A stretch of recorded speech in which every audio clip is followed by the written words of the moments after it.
Hi friends, ಎಲ್ಲರಿಗೂ ಜಯ ಕುಟುಂಬ ವ್ಲಾಗ್ಸ್ಗೆ ಸ್ವಾಗತ.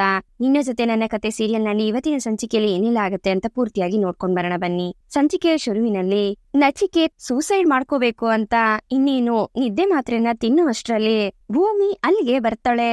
ನಚ್ಚಿ, ಏನೋ ಇದು ಇಷ್ಟೊಂದ್ ಮಾತ್ರೆಗಳು, ನಿದ್ರೆ ಮಾತ್ರೆನಾ ಅಂತ ಗಾಬರಿಯಿಂದ ಭೂಮಿ ಕೇಳ್ಬೇಕಾದ್ರೆ, ಹೌದು ಅತ್ಗೆ, ನಿದ್ದೆ ಮಾತ್ರೆನೆ ಅಂತ ನಚ್ಚಿ ಹೇಳ್ತಾನೆ. ನಚ್ಚಿ, ನಿನ್ಗೇನಾದ್ರೂ ತಲೆಗೆಲೆ ಕೆಟ್ಟಿದ್ಯಾ? ನಿದ್ದೆ ಮಾತ್ರೆ ತಗೊಂಡು ಏನ್ ಮಾಡ್ತೀಯಾ? ನಿನ್ಗೇನೋ ಆಗಿದೆ ಅಂತದ್ದು ಅಂತ ಭೂಮಿ ಹೇಳ್ಬೇಕಾದ್ರೆ, ಅತಿಗೆ, ನಾನು ನಿಮ್ ಹತ್ರ ಹೇಳ್ಕೊಂಡ್ರೆ ನೀವ್ ಅದನ್ನ ಸಾಲ್ವ್ ಮಾಡೋದಕ್ಕಾಗೋದಿಲ್ಲ, ನನ್ನನ್ನ ನನ್ ಪಾಡ್ಗೆ ಸಾಯೋದಿಕ್ಕೆ ಬಿಟ್ಬಿಡಿ ಅಂತ ಹೇಳಿ ನಚಿಕೇತ್ ನಿದ್ದೆ ಮಾತ್ರೆನ ತಗೊಳೋದಿಕ್ಕೆ ಹೋಗ್ತಾನೆ. ನಚ್ಚಿ, ಸುಮ್ನೆ ಇರು ಅಂತ ಭೂಮಿ ಆ ಮಾತ್ರೆನೆಲ್ಲ ಕೆಳಗಡೆ ಚೆಲ್ತಾಳೆ. ನಚಿಕೇತ್ ಅದನ್ನ ಎತ್ಕೊಳ್ಳೋದಿಕ್ಕೆ ಅಂತ ಹೋದಾಗ ಭೂಮಿ ಅವನನ್ನ ತಡೆದು ಅವನ್ ಕೆನ್ನಿಗೆ ಹೊಡಿತಾಳೆ. ಅಷ್ಟ್ರಲ್ಲಿ ಅಪ್ಪು ಅಲ್ಲಿಗ್ ಬಂದು, ಭೂಮಿ, ನನ್ ತಮ್ಮನ್ ಮೇಲೆ ಕೈ ಮಾಡೋದಕ್ಕೆ ಎಷ್ಟೇ ಧೈರ್ಯ ನಿನಗೆ ಅಂತ ಹೊಡಿಯೋದಕ್ ಹೋಗ್ಬೇಕಾದ್ರೆ ಅಷ್ಟ್ರಲ್ಲಿ ಅಜಿತ್ ಬಂದು ಅಪ್ಪುನ ತಡಿತಾನೆ. ನಚ್ಚಿ ನಮ್ಮಿಬ್ರಿಗೂ ಒಡ ಹುಟ್ಟಿರೋ ತಮ್ಮನೇ ಇರ್ಬೋದು, ಆದ್ರೆ ಭೂಮಿಗೂ ನಚ್ಚಿ ಮೇಲೆ ಅಷ್ಟೇ ಅಕ್ರೆ ಇದೆ, ಪ್ರೀತಿ ಇದೆ, ಕನ್ಸರ್ನ್ ಇದೆ ಅಂತ ಅಜಿತ್ ಹೇಳ್ಬೇಕಾದ್ರೆ ಅಷ್ಟ್ರಲ್ಲಿ ಮನೆಯವ್ರೆಲ್ರು ಅಲ್ಲಿಗ್ ಬರ್ತಾರೆ. ಏನಾಯ್ತು ಭೂಮಿ ಅಂತ ಅಜಿತ್ ಕೇಳಿದಾಗ ಭೂಮಿ ಕೆಳಗಡೆ ಬಿದ್ದಿರೋ ಮಾತ್ರೆನ ನೋಡ್ತಾಳೆ. ಅದನ್ನೆಲ್ಲ ಮನೆಯವರು ಸಹ ನೋಡ್ತಾರೆ. ಅಜಿತ್ ಆ ಟ್ಯಾಬ್ಲೆಟ್ ಬಾಟ್ಲಿನ ತಗೊಂಡು, ನಿದ್ದೆ ಮಾತ್ರೆನಾ? ಏನು, ಸೂಸೈಡ್ ಮಾಡ್ಕೊಳ್ಳೋದಿಕ್ಕೆ ಟ್ರೈ ಮಾಡ್ತಿದ್ದ ಅಂತ ಅಜಿತ್ ಗಾಬರಿಯಿಂದ ಕೇಳ್ಬೇಕಾದ್ರೆ ಮನೆಯವ್ರೆಲ್ರಿಗೂ ಭಯ ಆಗತ್ತೆ. ಅದನ್ನ ನೀನು ತಡಿಯಕ್ ಬಂದ ಅಂತ ಅಜಿತ್ ಕೇಳಿದಾಗ ಹೌದು ಅಂತ ಭೂಮಿ ತಲೆ ಆಡಿಸ್ತಾಳೆ. ಅಯ್ಯೋ ದೇವ್ರೆ, ಏನಚ್ಚಿ, ಏನು ಹೇಳ್ತಿದ್ದಾಳೆ ಭೂಮಿ? ನೀನು ಸಾಯೋದಕ್ಕೆ ಪ್ರಯತ್ನ ಪಟ್ಟ ಅಂತ ಹೇಳಿ ಸಂಗೀತ ಅವರು ಆಳ್ತಾ ನಚ್ಚಿನ ಕೇಳ್ತಿರ್ತಾರೆ.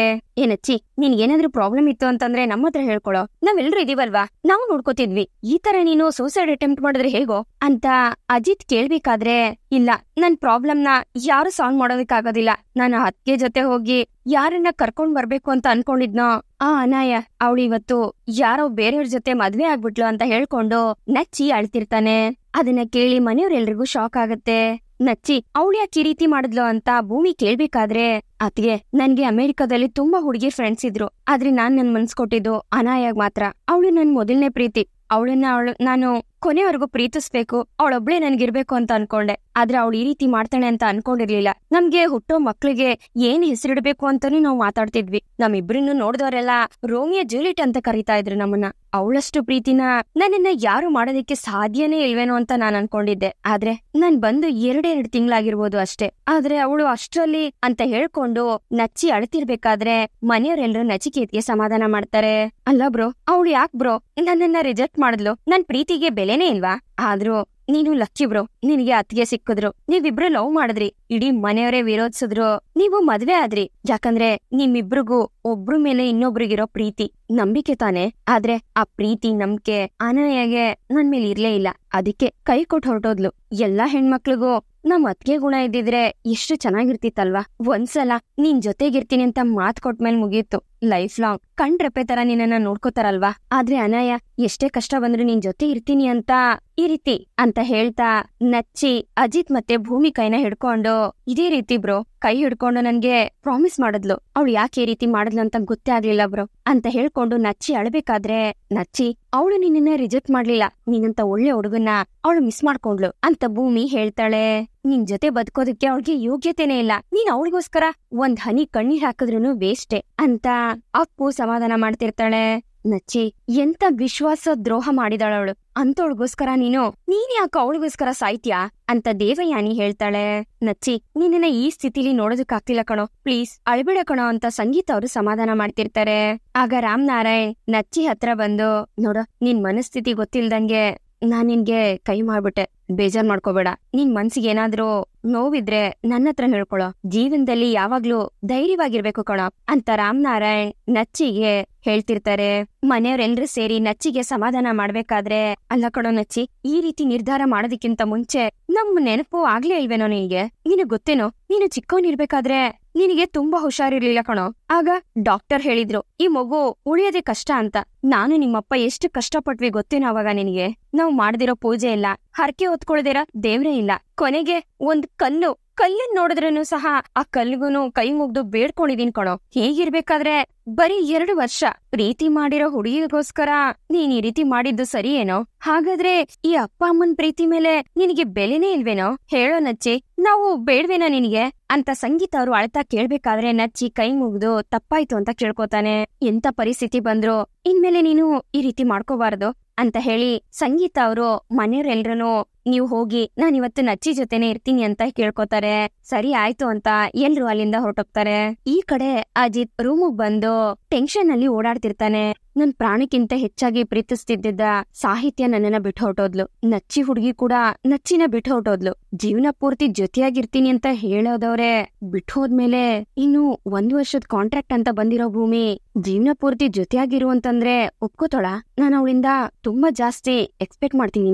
ನೋನು ಮೊದ್ಲು ಅವಳು ಕೊಟ್ಟಿರೋ ಲೆಟರ್ ಅವಳು ಓದಕ್ಕೂ ಮುಂಚೆ ನಾನು ಅದನ್ನ ತಗೊಂಡ್ಬಿಡ್ಬೇಕು ಅಂತ ಹೇಳಿ ಅಜಿತ್ ಭೂಮಿಗೆ ಕೊಟ್ಟಿರೋ ಲೆಟರ್ನ ಸೂಟ್ ಕೇಸಿಂದ ಆಚೆ ತಗೊಳೋದಕ್ಕೆ ಅಂತ ಹೋಗ್ತಾನೆ. ಅಷ್ಟರಲ್ಲಿ ಸಾಹೇಬ್ರೆ ಅಂತ ಭೂಮಿ ಅಲ್ಲಿಗೆ ಬರ್ತಾಳೆ. ಅಜಿತ್ ಸುಮ್ನಾಗ್ಬಿಡ್ತಾನೆ.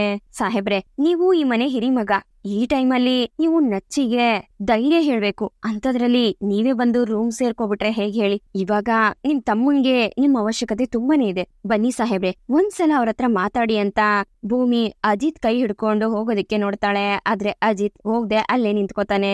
ನನ್ ಸಾಹಿತ್ಯ ನನ್ನನ್ನ ಬಿಟ್ಟು ಹೋದ್ಲು, ಈಗ ನಚ್ಚಿ ಲವ್ ಮಾಡಿರೋ ಹುಡುಗಿನೂ ಬಿಟ್ಟು ಹೋದ್ಲು. ನಾನ್ ಬಂದು ಅವನ್ಗೆ ಹೇಗ್ ಧೈರ್ಯ ಹೇಳಿ ಭೂಮಿ? ಅಲ್ಲ, ಈ ಹುಡುಗಿರು ಏಂತಕ್ಕೆ ಈ ರೀತಿ ಮಾಡ್ತಾರೆ ಅಂತಾನೆ ನನ್ಗೆ ಅರ್ಥ ಆಗ್ತಿಲ್ಲ ಅಂತ ಅಜಿತ್ ಹೇಳ್ಬೇಕಾದ್ರೆ, ಸಾಹಿತ್ಯ ಅವರು ನಿಮ್ಮನ್ನ ಪ್ರಾಣಕ್ಕಿಂತ ಹೆಚ್ಚಾಗಿ ಪ್ರೀತಿಸ್ತಿದ್ರು ಅಂತ ನೀವೇ ಹೇಳ್ತಿದ್ರಿ. ಅಂತದ್ರಲ್ಲಿ ಆ ಅನಾಯಾಗೆ ಹೋಗಿ ನೀವು ಸಾಹಿತ್ಯನ ಹೋಲಿಸ್ತೀರಾ? ಇದು ನಿಮ್ಗೆ ಸರಿ ಅಂತ ಅನ್ನಿಸ್ತಿದ್ಯಾ? ನೋಡಿ ಸಾಹೇಬ್ರೆ, ಎಲ್ರೂ ಅನಾಯ ತರಾನೇ ಇರೋದಿಲ್ಲ. ಈ ಹುಡುಗಿರು ಹೇಗ್ ಗೊತ್ತಾ, ಒಂದೇ ಒಂದ್ಸಲ ತಮ್ಮ ಮನ್ಸನ್ನ ಯಾರಿಗಾದ್ರೂ ಕೊಟ್ರೆ ಜೀವನ ಪೂರ್ತಿ ಅವ್ರ ಜೊತೆನೆ ಇರ್ಬೇಕು ಅಂತ ಅನ್ಕೋತಾರೆ. ಅಂತ ಹುಡುಗಿರು ಇದಾರೆ, ಅದನ್ನ ಮರಿಬೇಡಿ ಅಂತ ಭೂಮಿ ಹೇಳ್ಬೇಕಾದ್ರೆ, ನೀನು ಕೂಡನಾ ಅಂತ ಅಜಿತ್ ಕೇಳ್ತಾನೆ. ಅದಕ್ಕೆ ಭೂಮಿ ಏನು ಮಾತಾಡದೆ ಅಜಿತ್ನೇ ನೋಡ್ತಿರ್ತಾಳೆ. ಭೂಮಿ 1 ವರ್ಷ ಆದ್ಮೇಲೆ ನನ್ನಿಂದ ದೂರ ಆಗಿ ಇನ್ನೊಬ್ರು ಜೀವನದಲ್ಲಿ ನಿಜವಾಗ್ಲೂ ಹೆಂಡತಿ ಆಗೋಳು. ನಾನು ಆದಷ್ಟು ಭೂಮಿಯಿಂದ ಡಿಸ್ಟೆನ್ಸ್ ನ ಮೇಂಟೈನ್ ಮಾಡ್ಬೇಕು ಅಂತ ಅಜಿತ್ ಮನ್ಸಲ್ಲಿ ಅನ್ಕೋತಿರ್ತಾನೆ. ಸಾಹೇಬ್ರೆ, ಒಂದ್ಸಲ ಮನ್ಸ್ ಕೊಟ್ರೆ ಜೀವನ ಪೂರ್ತಿ ಅವ್ರ ಜೊತೆ ಇರ್ತಾರೆ ಅಂತ ಹೇಳ್ದೆ. ಅದಕ್ಕೆ ನೀವು ನೀನು ಕೂಡನಾ ಅಂತ ಹೇಳಿದ್ರಿ. ಹಾಗಂದ್ರೆ ಏನರ್ಥ ಅಂತ ಭೂಮಿ ಕೇಳ್ಬೇಕಾದ್ರೆ, ಇದು ನನ್ನ ಫ್ಯಾಮಿಲಿ ವಿಚಾರ, ನಾನ್ ನೋಡ್ಕೋತೀನಿ ಅಂತ ಅಜಿತ್ ಹೇಳ್ದಾಗ ಭೂಮಿ ಯಾಕೆ ಈ ರೀತಿ ಹೇಳ್ತಿದಾರೆ ಅಂತ ಯೋಚನೆ ಮಾಡ್ತಿರ್ತಾಳೆ. 1 ವರ್ಷದ ಮಟ್ಟಿಗೆ ಈ ಮನೇಲಿ ಬಂದು ಇದ್ದು ಹೋಗೋದಕ್ ಬಂದಿದ್ಯಾ ನೀನು? ಅಷ್ಟ್ರಲ್ಲೇ ಇರು, ಈ ಮನೆಯೊಳ ತರಾನೇ ಬಿಹೇವ್ ಮಾಡ್ಬೇಡ ಅಂತ ಹೇಳಿ ಅಜಿತ್ ಅಲ್ಲಿಂದ ಹೊಡ್ತಾನೆ. ಏನಾಯ್ತು ಇವ್ರಿಗೆ? 4 ದಿವಸ ಎಲ್ಲ ಸರಿಯಾಗೇ ಇತ್ತು, ಇದನ್ನೆಲ್ಲ ಮಾತಾಡೋದೆಲ್ಲ ಬಿಟ್ಟಿದ್ರು. ಇವಾಗ ಯಾಕೆ ಈ ರೀತಿ ಮಾತಾಡ್ತಿದಾರೆ? ಆ ಅನಾಯ ನಮ್ ನಚಿಕೇತ್ಗೆ ಮೋಸ ಮಾಡಿರೋದನ್ನ ನೆನ್ಸ್ಕೊಂಡು ಈ ರೀತಿ ಎಲ್ಲ ಮಾತಾಡ್ತಿದಾರೋ ಏನೋ ಪಾಪ ಅಂತ ಭೂಮಿ ಅವಳಿಗವಳೆ ಹೇಳ್ಕೊತಿರ್ತಾಳೆ. ಈ ಕಡೆ ನಚ್ಚಿ ಅಳ್ತಾ ಕುತ್ಕೊಂಡಿರ್ತಾನೆ. ಅಷ್ಟರಲ್ಲಿ ಭೂಮಿ ಮೈದು ಮೈದು ಅಂತ ಹೇಳ್ಕೊಂಡು ತಿಂಡಿನ ಅವನಿರೋ ಜಾಗಕ್ಕೆ ತಗೊಂಡ್ ಬರ್ತಾಳೆ. ಅವ್ನ್ ಅಳ್ತಾ ಇರೋದನ್ನ ನೋಡಿ, ಮೈದು ಅಳ್ತಾ ಇದ್ಯಾ? ಇಲ್ ನೋಡು, ನನ್ ಮೈದುಗೆ ಅಳೋದೆಲ್ಲ ಸೂಟ್ ಆಗೋದಿಲ್ಲ. ನಿನ್ ಅತ್ತಿಗೆ ತಿಂಡಿ ತಂದಿದ್ದಾಳೆ. ನನ್ ಮುದ್ದು ಮೈದನ್ ಬಿಟ್ಟು ನಾನ್ ತಿಂಡಿ ತಿನ್ನೋದಿಲ್ಲ. ಏನ್ ತಂದಿದೀನಿ ಹೇಳು? ನಿನ್ ಫೇವ್ರೆಟ್ ಶಾವ್ಗೆ ಬಾತ್ ಅಂತ ಹೇಳ್ತಾ ನಚ್ಚಿಗೆ ಸಮಾಧಾನ ಮಾಡೋದಿಕ್ಕೆ ಭೂಮಿ ನೋಡ್ತಿರ್ತಾಳೆ. ಆದ್ರೆ ಅದ್ಕೆ ಪ್ಲೀಸ್ ದಯವಿಟ್ಟು ನಾನೊಬ್ಬನ್ನೇ ಇರೋದಕ್ ಬಿಡ್ತೀರಾ? ಪ್ಲೀಸ್ ತಪ್ಪು ತಿಳ್ಕೊಬೇಡಿ ಅಂತ ನಚ್ಚಿ ಕೈ ಮುಗ್ದು ಭೂಮಿ ಹತ್ರ ಕೇಳ್ಕೊತಾನೆ. ಹಾಗೆ ಹೋಗಿ ರೂಮ್ ಡೋರ್ನ ಕ್ಲೋಸ್ ಮಾಡ್ಕೊಂಡಾಗ ಭೂಮಿ ನಚ್ಚಿ ಅಂತ ಕರಿತಾನೆ ಇರ್ತಾಳೆ. ನಚ್ಚಿ ಬಾಗ್ಲು ತೆಗೆದಿರೋದನ್ನ ನೋಡಿ ಸೀದಾ, ಸಾಹೇಬ್ರೆ ಅಲ್ಲಿ ನೋಡಿ ನಚ್ಚಿ ಅಂತ ಭೂಮಿ ಅಜಿತ್ ಹತ್ರ ಹೇಳೋದಕ್ ಬಂದಾಗ ಅಜಿತ್ ತಾನ್ ಮಾಡ್ತಿರೋ ಕೆಲ್ಸನ ಬಿಟ್ಟು ಅಲ್ಲಿಂದ ಎದ್ದು ಹೋಗೋದಕ್ಕೆ ನೋಡ್ತಿರ್ತಾನೆ. ಆಗ ಸಡನ್ ಆಗಿ ಅಜಿತ್ ಕಾಲಿಡ್ವಿ ಬೀಳ್ಬೇಕಾದ್ರೆ ಭೂಮಿ ಹೋಗಿ ಅವನನ್ನ ಹಿಡ್ಕೋತಾಳೆ. ಸಾಹೇಬ್ರೆ ಹುಷಾರು, ನೋಡ್ಕೊಂಡ್ ಓಡಾಡಿ ಅಂತ ಭೂಮಿ ಹೇಳ್ಬೇಕಾದ್ರೆ, ಪರವಾಗಿಲ್ಲ 1 ವರ್ಷ ಆದ್ಮೇಲೆ ಓಡಾಡೋದಿಕ್ಕೆ ನಾನೇ ಪ್ರಾಕ್ಟೀಸ್ ಮಾಡ್ಬೇಕಲ್ವಾ ಅಂತ ಅಜಿತ್ ಹೇಳ್ತಾನೆ. ಅಲ್ಲ ಸಾಹೇಬ್ರೆ, ಏನಾಗಿದೆ ನಿಮ್ಗೆ? ನಚ್ಚಿ ಅವನ್ ಹುಡುಗಿ ಕೈ ಕೊಟ್ಟ ಅಂತ ಹೇಳಿ ಅವ್ನ್ ಫೀಲ್ ಮಾಡ್ಕೊಳ್ಬೇಕಾದ್ರೆ ನೀವ್ ನೋಡಿದ್ರೆ ನನ್ ಮೇಲ್ ರೇಗಾಡ್ತಿದ್ದೀರಲ್ಲ, ನಾನೇನ್ ಮಾಡಿದೀನಿ ಅಂತದ್ದು ಅಂತ ಭೂಮಿ ಕೇಳ್ಬೇಕಾದ್ರೆ, ನಿನ್ ತಪ್ಪಿದೆ ಅಂತ ಅಜಿತ್ ಹೇಳ್ತಾನೆ. ನಂದೇನ್ ತಪ್ಪಿದೆ ಅಂತ ಭೂಮಿ ಕೇಳಿದಾಗ, ತಪ್ಪಿದೆ ಅಂತ ಅಜಿತ್ ಹೇಳ್ತಾನೆ. ಸರಿ ಆಯ್ತು, ಅದೇನ್ ಹೇಳಿ ಅಂತ ಭೂಮಿ ಕೇಳಿದಾಗ, ಎಲ್ಲಾ ಹುಡುಗಿರು ಒಂದೇ ತರಾನೇ, ನಂಬ್ಸೋದು, ಮೋಸ ಮಾಡೋದು, ಅವಳ ನೆನ್ಪಲ್ಲಿ ಹುಡುಗರು ಚಿಂತೆ ಮಾಡ್ಕೊಂಡ್ ಸಾಯೋದು ಅಂತ ಅಜಿತ್ ಹೇಳ್ಬೇಕಾದ್ರೆ, ಅಲ್ಲ ಸಾಹೇಬ್ರೆ, ಆ ಅನಾಯ ಲೈಫ್ ಲಾಂಗ್ ನಿನ್ ಜೊತೆ ಇರ್ತೀನಿ ಅಂತ ಹೇಳಿ ನಚ್ಚಿಗೆ ನಂಬ್ಸಿ ಮೋಸ ಮಾಡಿ ಹೋಗಿದ್ದಾಳೆ. ಆದ್ರೆ ನಾನೇನಾದ್ರೂ ನಿಮ್ಗೆ ಆ ರೀತಿ ಭರವಸೆ ಕೊಟ್ಟಿದೀನಾ? ನಾವಿಬ್ರು ಕಾಂಟ್ರಾಕ್ಟ್ ಮದ್ವೆ ಆಗಿರೋದು. ಕಾಂಟ್ರಾಕ್ಟ್ ಮದ್ವೆ ಆಗ್ಬೇಕಾದ್ರೇನೆ ನಾವಿಬ್ರು 1 ವರ್ಷ ಜೊತೆಗಿರ್ತೀವಿ, ಆಮೇಲೆ ಬೇರೆ ಆಗ್ತೀವಿ ಅಂತ ಗೊತ್ತಿದೆ ತಾನೆ ನಾವಿಬ್ರು ಮದ್ವೆ ಆಗಿದ್ದು. ನೀವು ನನ್ನಿಂದ ಏನೋ ಮುಚ್ಚಿಡ್ತಾ ಇದ್ದೀರಾ. ನಿಮ್ ಮುಖದಲ್ಲಿ ಇತ್ತೀಚೆಗೆ ಬದಲಾವಣೆ ಕಾಣಿಸ್ತಾ ಇದೆ. ನಚ್ಚಿ ಹುಡುಗಿ ಕೈ ಕೊಟ್ಟು ಹೋದ್ಮೇಲೆ ನೀವು ಪ್ರೀತಿಸ್ತಿರೋ ಹುಡುಗಿನೂ ಅದೇ ರೀತಿ ಮಾಡ್ತಾಳೆ ಅನ್ನೋದು ನಿಮ್ ಮುಖದಲ್ಲಿ ಭಯ ಕಾಡಿಸ್ತಿದೆ. ಹೇಳಿ ಸಾಹೇಬ್ರೆ, ನೀವು ಯಾರನ್ನಾದ್ರೂ ಪ್ರೀತಿಸ್ತಾ ಇದ್ದೀರಾ ಅಂತ ಭೂಮಿ ಕೇಳಿದಾಗ ಅಜಿತ್ ಭೂಮಿನೇ ನೋಡ್ತಿರ್ತಾನೆ. ಸರಿ ಸಾಹೇಬ್ರೆ, ನಿಮ್ಗೆ ಹೇಳೋ ಮನ್ಸಿಲ್ಲ ಅನ್ಸುತ್ತೆ. ನಾನ್ ನಿಮ್ಮನ್ನ ಯಾವ್ದಕ್ಕೂ ಬಲವಂತ ಮಾಡೋದಿಲ್ಲ. ಆದ್ರೆ ಮತ್ತೆ ಮತ್ತೆ ಹೇಳ್ತಿದೀನಿ, ನೆನ್ಪಲ್ಲಿಟ್ಕೊಳ್ಳಿ, ಎಲ್ಲಾ ಹುಡುಗಿರು ಒಂದೇ ತರ ಅಲ್ಲ. ಮದ್ವೆ, ಸಂಬಂಧ, ಪ್ರೀತಿಗೆ ಬೆಲೆ ಕೊಡೋ ಹೆಣ್ಮಕ್ಳು ಇರ್ತಾರೆ ಅಂತ ಭೂಮಿ ಹೇಳ್ಬೇಕಾದ್ರೆ ನೀನು ಹಾಗೇನಾ ಅಂತ ಅಜಿತ್ ಕೇಳ್ತಾನೆ. ಯಾಕೆ ಡೌಟಾ ನಿಮ್ಗೆ ಅಂತ ಭೂಮಿ ಕೇಳ್ಬೇಕಾದ್ರೆ ಪ್ರಶ್ನೆ ನಂದು, ಉತ್ತರ ಕೊಡ್ಬೇಕಾಗಿರೋದು ನೀನು ಅಂತ ಅಜಿತ್ ಹೇಳ್ತಾನೆ. ಹೌದು ಸಾಹೇಬ್ರೆ, ನಾನು ಹಾಗೆ ಅಂತ ಭೂಮಿ ಹೇಳ್ತಿದ್ದಂಗೆ ಅಜಿತ್ ಮುಖದಲ್ಲಿ ನಗು ಬರುತ್ತೆ. ಐ ಆಮ್ ರಿಯಲಿ ಸಾರಿ, ನಿನ್ನೆ ರಾತ್ರಿಯಿಂದ ನನ್ ಮೈಂಡ್ ಯಾಕೋ ಸರಿ ಇರ್ಲಿಲ್ಲ, ಹಾಗಾಗಿ ನಿನ್ ಮೇಲೆ ಕೂಗಾಡ್ಬಿಟ್ಟೆ. ಐ ಆಮ್ ರಿಯಲಿ ಸಾರಿ ಅಂತ ಅಜಿತ್ ಹೇಳ್ಬೇಕಾದ್ರೆ ಸರಿ ಸಾಹೇಬ್ರೆ, ಪರವಾಗಿಲ್ಲ, ಇವಾಗ ನಾವಿಬ್ರು ನಚ್ಚಿ ಬಗ್ಗೆ ಯೋಚನೆ ಮಾಡೋಣವಾ? ಹೇಗೋ ಅವನು ಸಾಯೋ ಪ್ರಯತ್ನದಿಂದ ಆಚೆ ತಂದಿದೀವಿ, ಆದ್ರೆ ಅವನನ್ನ ಒಂಟಿ ರೂಮಿಂದ ಆಚೆ ತರೋದಕ್ಕೆ ಆಗ್ತಿಲ್ಲ. ಅದಕ್ಕೆ ಏನಾದ್ರೂ ಮಾಡೋಣವಾ? ಅಷ್ಟೇ ಅಲ್ಲ ಸಾಹೇಬ್ರೆ, ಅವನು ಊಟ ತಿಂಡಿ ನಿದ್ರೆ ಏನು ಸರಿಯಾಗಿ ಮಾಡ್ತಿಲ್ಲ. ಅವನನ್ನ ಇದರಿಂದ ಹೊರಗಡೆ ತರೋದಕ್ಕೆ ನಾವೇ ಏನಾದ್ರೂ ಮಾಡ್ಬೇಕು ಅಂತ ಭೂಮಿ ಹೇಳಿದಾಗ ನನ್ಗೊಂದ್ ಐಡಿಯಾ ಬಂತು. ನಾನೊಂದ್ ಕೆಲ್ಸ ಮಾಡ್ತೀನಿ, ನಚ್ಚಿನ ನಾನು ಕೆಳಗಡೆ ಕರ್ಕೊಂಡ್ ಬರ್ತೀನಿ ಅಂತ ಹೇಳಿ ಅಜಿತ್ ಭೂಮಿ ಹತ್ರ ಒಂದ್ ಪ್ಲಾನ್ ನ ಹೇಳ್ತಾನೆ. ಅದಕ್ಕೆ ಸರಿ ಆಯ್ತು ಅಂತ ಭೂಮಿನೂ ಒಪ್ಕೋತಾಳೆ. ಅಜಿತ್ ಪ್ಲಾನ್ ಪ್ರಕಾರನೇ ನಚ್ಚಿನ ಕರ್ಕೊಂಡು ಕೆಳಗಡೆ ಬರ್ತಾನೆ. ಅಷ್ಟರಲ್ಲಿ ಮನೆಯವರೆಲ್ರು ಅಲ್ಲಿಗ್ ಬರ್ತಾರೆ. ಮನೆಯವರೆಲ್ರು ಸೇರಿ ಸಂಗೀತ ಅವ್ರನ್ನ ಹೊಗಳ್ತಿರ್ತಾರೆ. ಮನೆ ಜವಾಬ್ದಾರಿನ ಒಬ್ಳೆ ಎಷ್ಟ್ ಚೆನ್ನಾಗ್ ನಿಭಾಯಿಸ್ತಾ ಇದ್ದಾಳೆ, ಐ ಲವ್ ಯು ಸಂಗೀತ ಅಂತ ರಾಮನಾರಾಯಣ್ ಹೇಳ್ಬೇಕಾದ್ರೆ ಲವ್ ಯು ಟೂ ರೀ ಅಂತ ಸಂಗೀತ ಅವರು ಹೇಳ್ತಿರ್ತಾರೆ. ಇದನ್ನೆಲ್ಲ ನೋಡಿ ಮನೆಯವರು ನಗ್ತಿರ್ಬೇಕಾದ್ರೆ ಅಜಿತ್ ಭೂಮಿ ಹತ್ರ ಬಂದು, ಭೂಮಿ ನೀನು ಅಷ್ಟೇ, ಈ ಮನೆಗ್ ಬಂದಾಗಿಂದ ನನ್ ಸಂತೋಷಕ್ಕೋಸ್ಕರ, ಮನೆಯವ್ರ ಸಂತೋಷಕ್ಕೋಸ್ಕರ ನೀನು ತುಂಬಾನೇ ತ್ಯಾಗಗಳನ್ನ ಮಾಡಿದ್ಯಾ. ಅದಕ್ಕೆ ನಾನು ಜೀವನ ಪೂರ್ತಿ ನಿನ್ಗೆ ಚಿರಋಣಿಯಾಗಿರ್ತೀನಿ ಅಂತ ಭೂಮಿ ಕೈ ಹಿಡ್ಕೊಂಡ್ ಹೇಳ್ಬೇಕಾದ್ರೆ, ನನ್ ಜಾಣ ಕಣೋ ನೀನು. ಒಂದು ನಿಜವಾದ ಪ್ರೀತಿಗೆ ಒಳ್ಳೆ ಉದಾಹರಣೆ ಅಂತಂದ್ರೆ ಅದು ನಮ್ ಶ್ರವಣ ಮತ್ತೆ ಶಾರದಾ ಪ್ರೀತಿ. ನಮ್ ಶಾರದಾ ಎಲ್ಲಿದ್ದಾಳೆ ಅಂತ ಗೊತ್ತಿಲ್ಲ, ಅವಳು ಯಾವಾಗ ಸಿಗ್ತಾಳೆ ಅನ್ನೋದು ಗೊತ್ತಿಲ್ಲ. ಆದ್ರೂ ನಮ್ ಶ್ರವಣ ಅವಳಿಗೋಸ್ಕರ ಕಾಯ್ತಾನೆ ಇದ್ದಾನೆ. ಇದನ್ನೇ ಅಲ್ವಾ ನಿಜವಾದ ಪ್ರೀತಿ ಅಂತ ಹೇಳೋದು ಅಂತ ಸಂಗೀತ ಅವ್ರು ಹೇಳ್ಬೇಕಾದ್ರೆ, ಆದ್ರೆ ನಮಗೋಸ್ಕರ ಯಾರು ಕಾಯ್ತಿಲ್ಲ ಅಂತಂದ್ರೆ ಅವ್ರು ನಮ್ಮೋರಲ್ಲ ಅಂತ ಅರ್ಥ ಅಂತ ಅಪ್ಪು ಹೇಳ್ತಾಳೆ.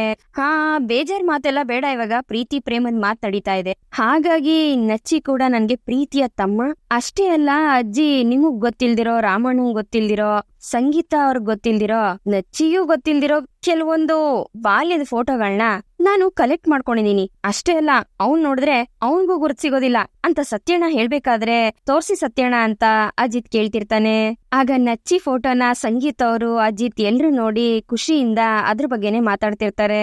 ಹಾಗೆ ಅವನು ಬಾಲ್ಯದಲ್ಲಿ ತೆಗ್ದಿರೋ ಫೋಟೋಗಳನ್ನೆಲ್ಲ ಒಂದೊಂದಾಗಿ ವಿವರಿಸ್ತಾ ಇರ್ತಾರೆ ಸಂಗೀತ ಅವರು, ಯಾವಾಗ ಎಲ್ಲಿ ತೆಗ್ದಿದ್ದು ಅಂತ. ಆದ್ರೆ ನಚ್ಚಿ ಬೇಜಾರಲ್ಲಿ ಅಲ್ಲಿಂದ ಎದ್ದು ಹೊರಟೋಗ್ತಾನೆ.